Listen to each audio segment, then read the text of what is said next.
ታላቅ ታናሽ ወንድም አባትና እናቴ ኢየሱስ አንተ ነህ ለእኔ እኮ ሕይወቴ ብለዋል።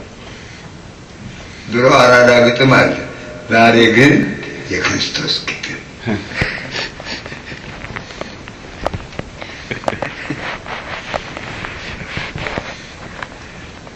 ከሰማያ ሰማያት ለእኔ የመጣህልኝ ቅድስት ድንግል ማርያም ማህደር ውስጥ አድረህ የተወለድክልኝ የሞትክ የተቀበር ወደ ሲኦል ወርደህ ሞትን አሸንፈህ የተነሳህልኝ ዳግመኛ ለመፍረድ የምትመጣልኝ እናፍቅሃለሁ ጌታ እባክህን ትሉታላችሁ።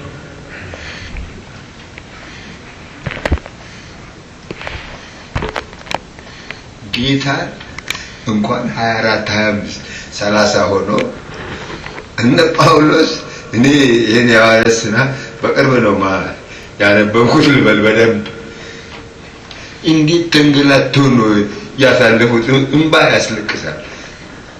እየተገረፉ እየወደቁ እየተነሱ እንደገና እዚህ ተገርፈው እዚህ ተዘሩት ይወጣ እንደገና ሄዶ ይሰብካል ያስተምራል። እዚህኛ ቤት ተደብድቦ ወደሚቀጥለው ቤት ሲሄድ ያስተምራል። ኢየሱስ ያድናል ይላል። we have that faith ደሙን ኢየሱስ ክርስቶስ ደሙን ማፍሰሱ እንመሰክራለን።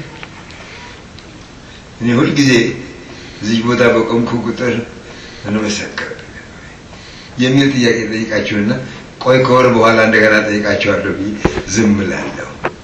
ግን ማንም አንስተው ያነጋግረኝ እንደምን አሉ ብሎ በበሽታ ቀልድ እየቀለድ እንለያያለን። ዛሬ ግን ቀልድ የለም። አሁን እንደ ጳውሎስ ወገባችን ጠበቅ አድርገን በሳምንት 1 ወይም 2 ቀን ለጌታ እንድንሰጥ ነው ዛሬ ችካለን እንደኩላኝ ዛሬ ባርካቸው ደንቀም አንድ ቦታ መጽሐፈ መክብብ ምዕራፍ 1 እስከ 8 ያለችው አቁጠር ሰባኪው ከንቱ ከንቱ የከንቱ ከንቱ ሁሉ ከንቱ ነው ይላል።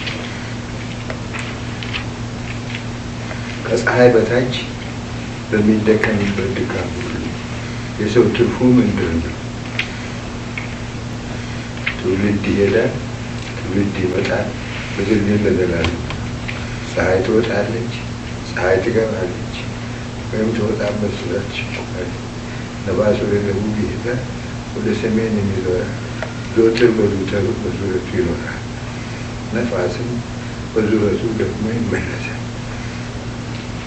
ፈሳሾች ሁሉ ወደ ባህር ይሄዳሉ፣ ባህሩ ግን አይሞላም። ፈሳሾች ወደሚሄዱበት ስፍራ እንደገና ወደዚያም ይመለሳሉ። ነገር ሁሉ ያደክማል፣ ሰው ይናገረው ዘንድ አይችልም። ዓይን ከማየት አይጠግብም፣ ጆሮም ከመስማት አይሞላም።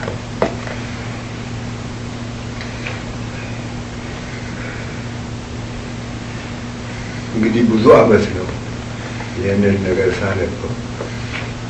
አሁን ግን ልዩ ነገር ሆኖ ታይ። ዛሬ አልነበረም እውነት ለመናገር ያሰብኩ።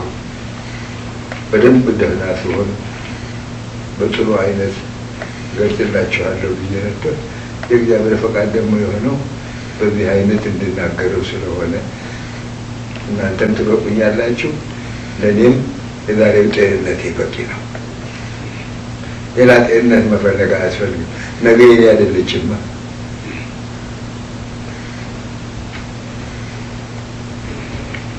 ይሄ ድሮ ሳነበው እንደው ምንድነው መስራት ነው እንጂ ነው። ግን አሁን አንድ ነገር አየሁ። ያየሁት ደግሞ በሰው አይደለም፣ በራሴ ነው። እኔ ከአዲስ አበባ ከ5 በላይ ቤት ሰርቼ ነበር። ደግሞ ቤት ስላችሁ ቤት ግን ሁሉም ተወርሶ ነበር።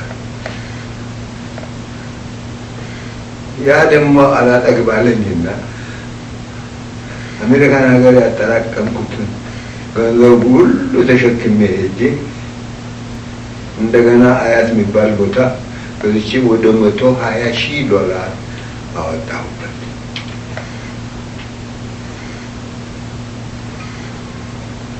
መኪናው $32,000 ነው። ያ 120,000 ውስጥ አይቆጠርም። ወንበሩ፣ ጠረጴዛው፣ ፎቶግራፉ፣ የተለጠፈው አትክልቱ፣ አዛለች የደከመችበት ገንዘቡ በዛ አይነት ደረጃ ከተቆጠረ ወደ $130,000-140,000 ይሄዳል። አሁን አንድ ነገር ልንገራችሁ። እኔ አዲስ አበባ ሄጄ ቤቱን ለማየት አልችልም።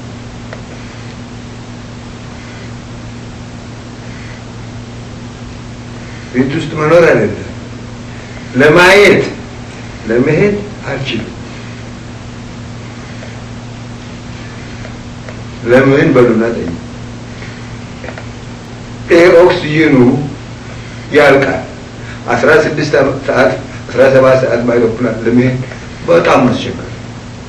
እንደገና አዲስ አበባ ሄጄ በቂ ኦክሲጅን ሰፕላይ መኖሩን አላውቅም። አሁን ምን ሆነ? ደግነቱ ልጆች አሉኝ።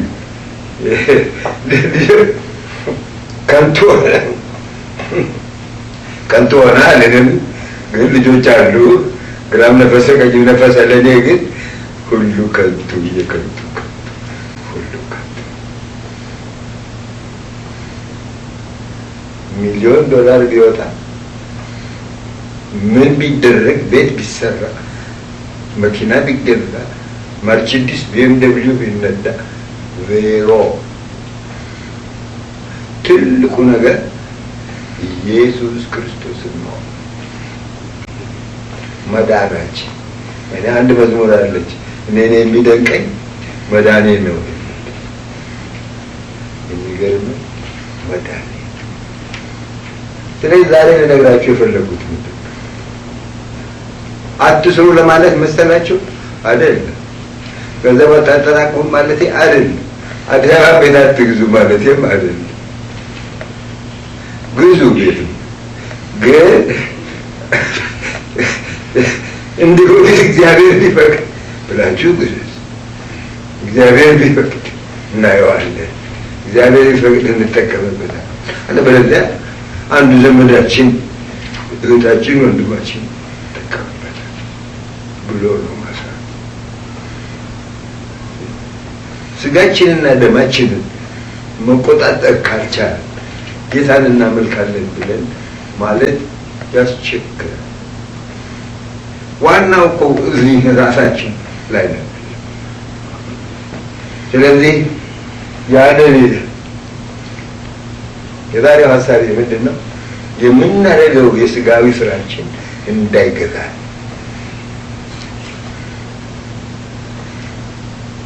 እዚህ እኔ ቆሜ የምታውቁኝ አዲስ አበባ ሄዳለሁ፣ በአመት 2 ጊዜ ሄዳለሁ ነው እኮ የምለው። የዛሬ አመት ብታነጋገሩ ያጠገቤ ጠጋ ብላችሁ 2 ጊዜ አዲስ አበባ ሄዳለሁ፣ እመጣለሁ፣ እንዲያደርጋለሁ ገንዘብ ጋር ነው የምለው። አሁን 2 ጊዜ ሄዳለሁ አይደለም 1 ጊዜ ሄዳለሁ። እንዴት ይደረግ ብዬ ዶክተር ልጅ አለችኝ ስጠይቃት እባክህ አርፈህ ተቀመጥ ነው የምትለው። ምክንያቱም መሄድ አልችልም።